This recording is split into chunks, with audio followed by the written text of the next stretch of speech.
Don't you keep asking the question, what is the United States' interest in Ukraine? And, it looks like we're trying to start another Cold War. The U.S. is pushing NATO membership on Finland and Sweden.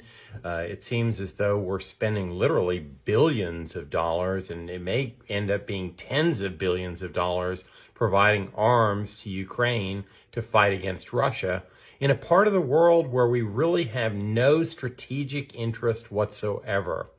But the answer to the question is not strategic interest. The answer to the question is the business interest. And that's where Hunter Biden and his father Joe come into play so fiercely.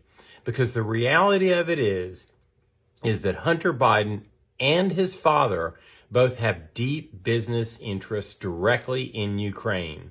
Don't forget for a minute that, it's not just a tax investigation of Hunter Biden. It's all of his business dealings. He served on the board of directors of Burisma, which was a Ukrainian gas company. He was also involved heavily in a hedge fund called Paradigm, which has invested heavily into Ukraine. And at the same time, his father, Joe, when he was the vice president and also a U.S. senator, was directly involved in working with Hunter's business partners to court them, to provide them free transportation on Air Force Two.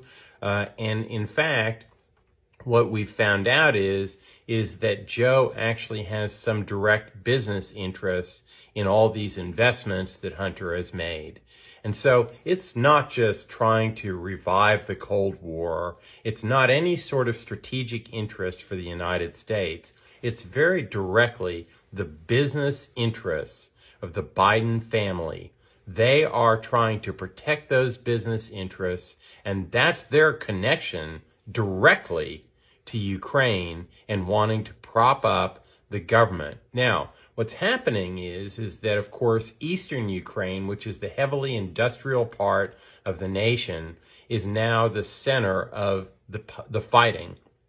That's what Russia has argued is the part of Ukraine that's trying to achieve self-determination of its peoples. Well, the Ukrainian government and the Bidens don't want that because that's where the business goes on in Ukraine. And they're trying to do everything they can to make sure that their own business investments are protected.